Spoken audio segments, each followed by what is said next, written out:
Ma, ¿qué día soy en la luna?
Augurios de una tarde feliz. Este libro, dedicado a Otilia, su mamá, a José Luis, su hermano, y a todos los que quedan para siempre a la espera de un regreso. Hoy, 50 años después, una historia sentida acá en el pecho y también en la boca del estómago, después de embarcarse vestida de dolor en el libro de aquellos recuerdos, regresa a puerto, transformada, madura, adulta, reflexiva, amorosa.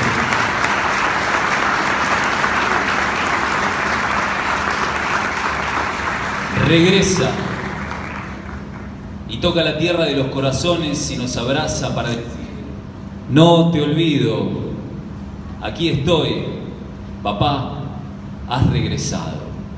Aquel Oscarcito de 7 años, este Oscar Caballero adulto. Hoy la luna está bien redonda y llena de luz. Es hora de regresar a casa, Pepe.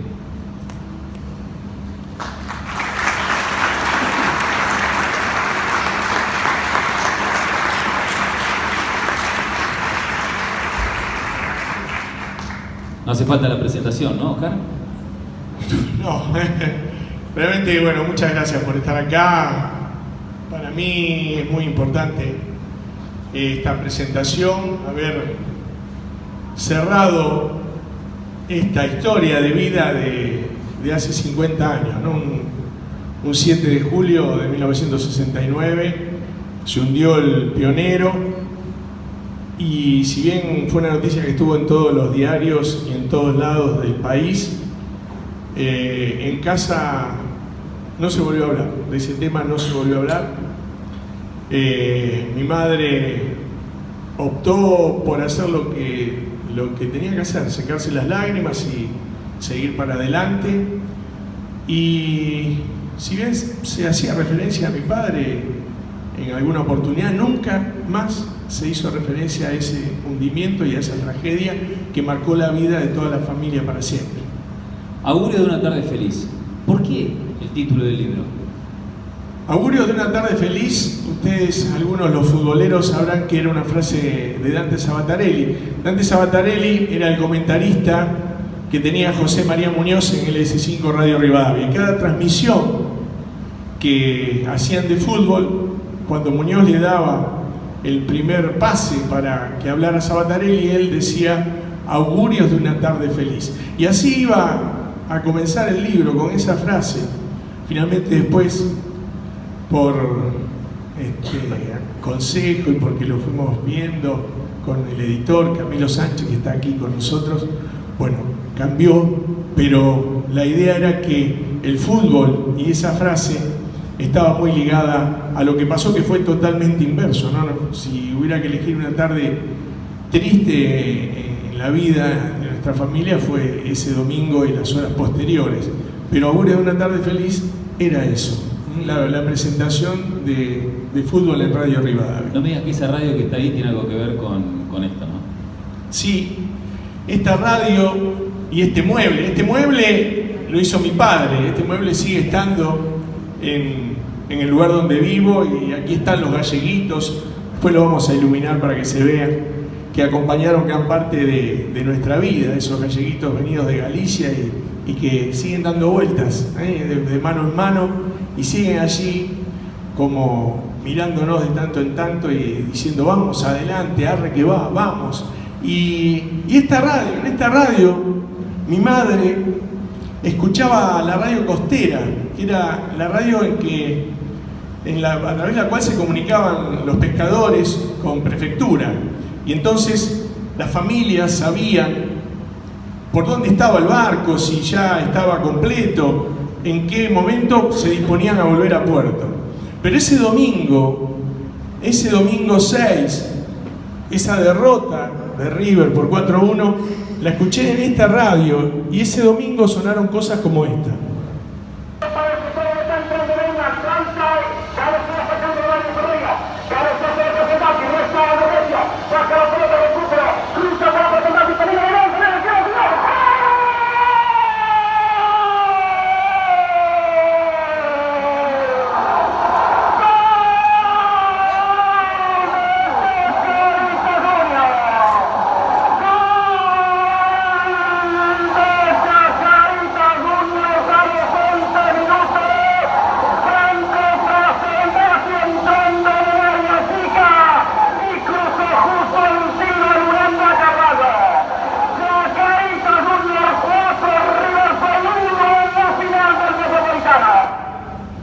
Bueno, y ahí fue en ese momento cuando nos miramos con mi hermano y dijimos: cuando vuelva papá nos va a gastar. Mi papá era hincha de Boca. Entonces, ese cuarto gol, esto que escuchamos recién, en esta misma radio, que anda verdaderamente, funciona, más de 50 años después. Bueno, nos miramos y dijimos: ahora hay que esperar a papá, hincha de Boca, nos va a gastar. Y bueno, lamentablemente, el lunes a las 3 de la mañana, el capitán del Pionero, así se llamaba la embarcación, que se hundió esa madrugada, lanzó el SOS, y fue el último contacto que tuvo la embarcación con prefectura. Y bueno, nunca más aparecieron ni el barco ni los cuerpos, y ahí yo creo que tiene el origen este libro que hoy vamos a compartir con todos ustedes.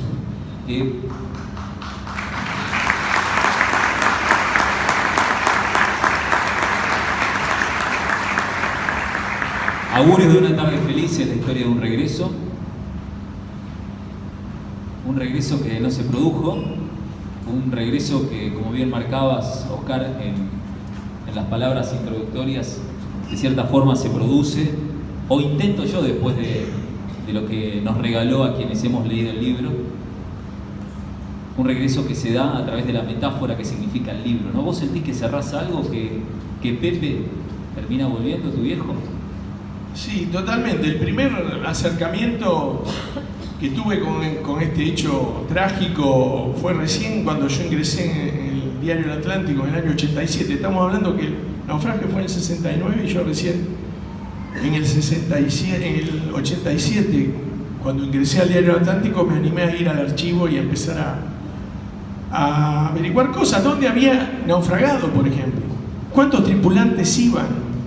Cosas elementales, ¿no? Por supuesto, cuáles fueron las causas que hicieron que ese naufragio ocurriera. Pero no fue el tiempo todavía suficiente. Evidentemente todavía no estaba como para encarar lo que encaré después, hace 3 años.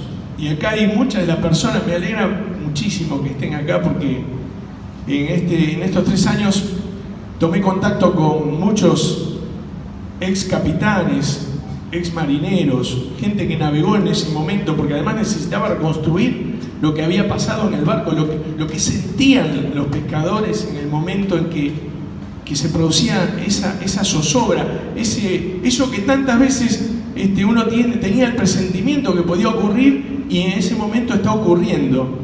Y todos coincidieron en señalar que ningún pescador, ningún capitán en ese momento piensa en su vida, sino que piensa en la vida de la familia, en los que quedan, ¿no? Entonces, estoy empezando a quebrarme, pero bueno, es así. Entonces, y piensan que hay cuentas por pagar, que había que, por ejemplo, había que pagar la cuota para el viaje a la Copelina en la Sagrada Familia, y ese tipo de cosas.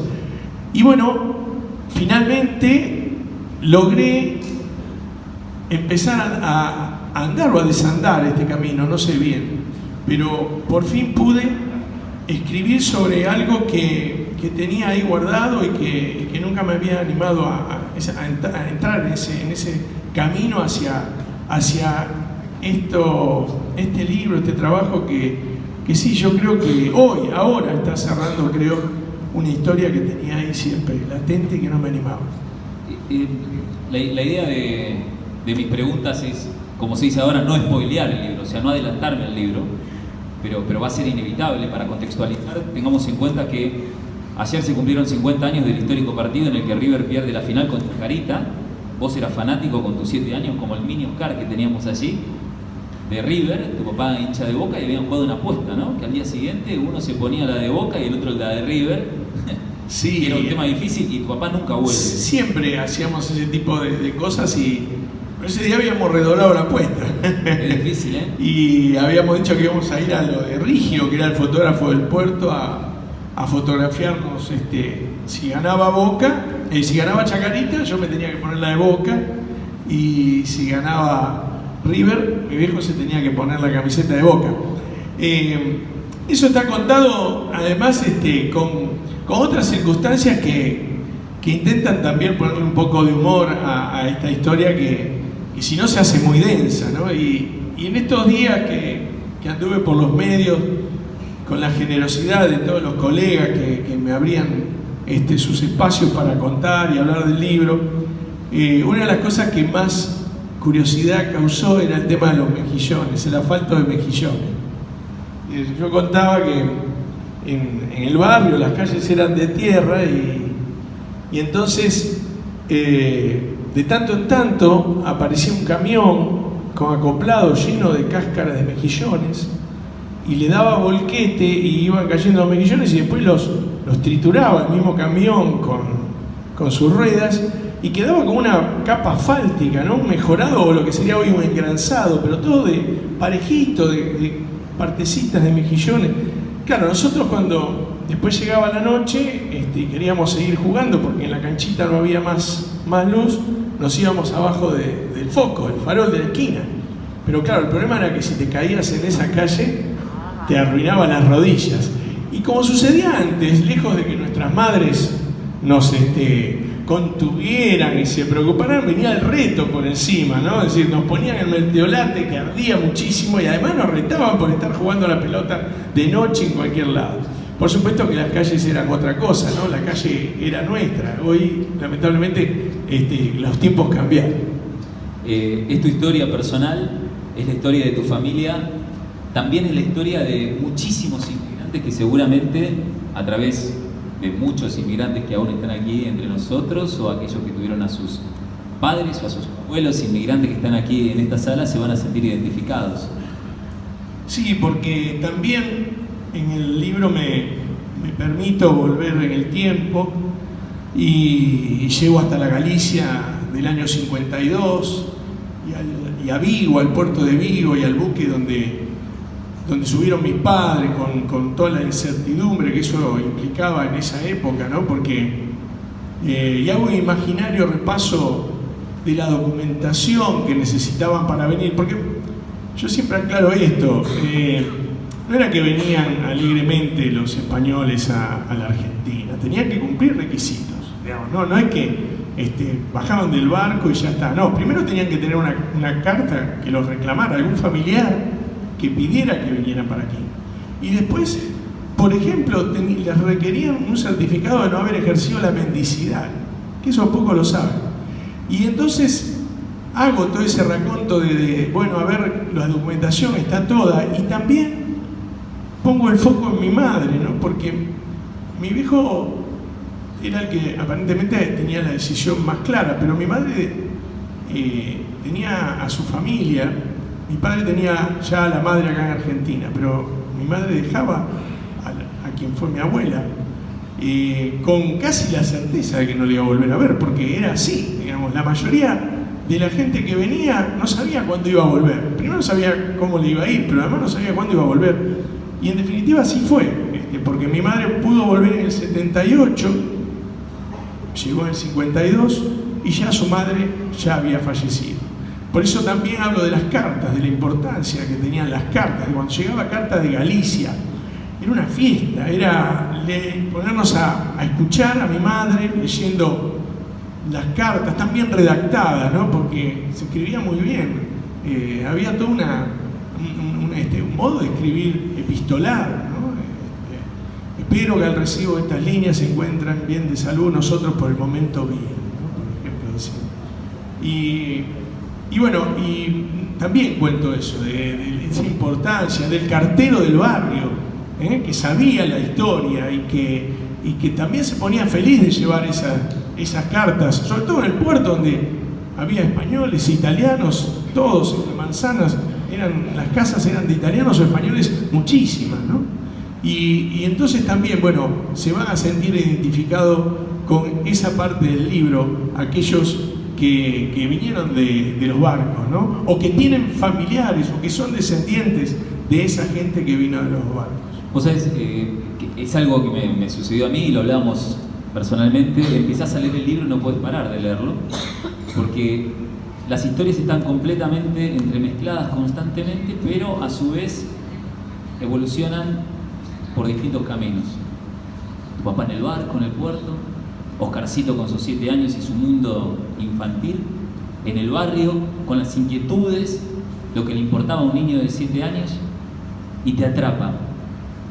Y en esa infancia en la que muchos nos podemos llegar a sentir identificados, aparece el personaje de tu mamá, de Otilia, que nos da una clase de gastronomía que es exquisita, digo, sobre todo las mujeres que cocinan, y también sobre las costumbres y la composición de aquellos hogares, con el galponcito en el fondo, donde se dejaba secando el bacalao. Eso creo que también llama mucho la atención del libro. No es solo un libro de historia, de tu historia personal. Habla mucho de esas costumbres, puertas hacia adentro, porque hasta el momento has hablado bastante de lo que ocurría en el barrio, ¿no? Independientemente de las cartas. ¿Cómo llegás a transmitir eso? ¿Qué recuerdos tenés de todo eso? Y Otilia tiene una imagen muy fuerte en esta historia porque fue la persona que tuvo que ir adelante y hacer de padre y hacer de madre. Y si los gallegos son austeros de por sí, porque además vienen de una historia dura, ¿se imaginan? Bueno, una gallega y con la responsabilidad de que el peso se estire al máximo. Era mano militar, ¿no? Fue tremenda mi vieja. Y entonces en esa intención de ahorro permanente, bueno, acopiar y tener para cuando hubiera aumentos de precios o desabastecimiento, era la época que de pronto no había azúcar. Bueno, mi vieja siempre tuvo en un mueblecito 3-4 kilos de azúcar, yerba, harina, esos insumos elementales, ella siempre los tenía a mano. Y en el medio de esa descripción del galponcito de fondo, las papas, la bolsa de papas de 50 kilos, los ajos por un lado, las cebollas, el aceite de 5 litros de Ibarra, 38 de Ibarra, ¿se acuerdan esas latas alargaditas? Bueno, eso siempre estaba. Y en el medio también de ese contar de cómo fue llevando adelante con militancia firme y austeridad, bueno, están algunas recetas tradicionales como es la empanada gallega, ¿no? Yo lo cuento ahí en el libro, Aquí está Alfonso Tobío, que me trasladó a mí su receta, que difiere de la de mi madre. Ya algunos ya la han practicado, algunos que han leído, me dicen, ¿cómo le cambia el sabor? Bueno, ahí está la receta también de la empanada gallega. Tantas cosas para hablar. Vos dijiste algo que no creo que haya quedado al pasar y que tiene que ver con la noticia. ¿Quién dio la noticia? ¿Qué pasó aquella madrugada en la que no se escuchó el golpecito en la persiana, era, ¿no? De tu papá que volvía. ¿Cómo fue para vos con tus 7 años, para tu hermano que tenía algunos años más que vos, comunicar esa noticia de que papá no regresaba? Bueno, mi madre estuvo esperando mucho tiempo ese golpecitos con el nudillo que mi padre hacía en la ventana que daba a Juramento. Nosotros vivíamos en Juramento, casi vértice, y la persiana de su habitación de madera, de persiana de madera, daba a la calle. Y bueno, mi padre cuando venía de madrugada le hacía unos toquecitos en la ventana para no tocar el timbre. Y bueno, fue por años, creo que mi madre esperó ese golpecito en la ventana que finalmente nunca llegó. Y en cuanto a nosotros, mi hermano que vino de Puerto Madryn ahora para estar presente en la presentación de este libro, hablábamos que no recordábamos haber llorado. No nos recordamos llorando por esta muerte, no nos recordamos. Nos recordamos, sí recordamos la casa llena de gente, el barrio convulsionado. Sabíamos lo que estaba pasando, pero yo recuerdo haber rezado en la Sagrada Familia un Padre Nuestro por el descanso eterno de los tripulantes del Pionero. Lo rezaba, pero como si fuera una película lo que me estaba pasando alrededor. Y nada más, no recuerdo tampoco los diarios. Recuerdo que el hombre estaba por llegar a la luna, que en casa mi vieja se puso de luto y apagó la televisión y apagó la radio, y por un tiempo hubo silencio.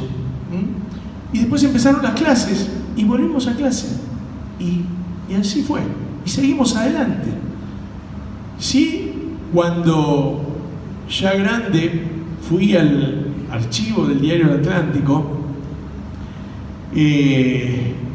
vi lo que pasa siempre, digamos, la portada con la noticia, conmoción por la desaparición del buque pesquero Pionero, desesperada búsqueda del Pionero, pocas esperanzas de que aparezca el Pionero.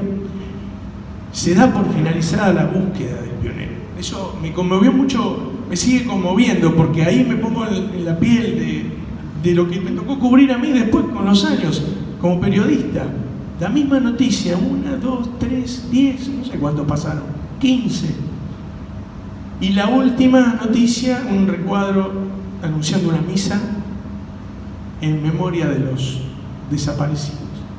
Y ese es el registro que tengo. No tengo otro registro de esa conmoción y eso tan tremendo que estaba pasando, pero casi como un espectador. Pensaba, esas lágrimas que no tuviste a los 7 años se presentaron mientras estabas redactando las líneas de este libro ya de grande. Sí, porque a mí me emociona mucho ver a ese chico. Me emociona muchísimo pensar en ese chico. Me conmueve. Y mientras escribía, disfrutaba mucho de escribir, pero lo que más me emocionaba era pensar en ese chico de 7 años, ¿no? Y cuando lo abracé recién a Brunito, que es un sol, que se puso esa camiseta gloriosa, realmente sentí que me estaba abrazando a mí mismo, ¿no?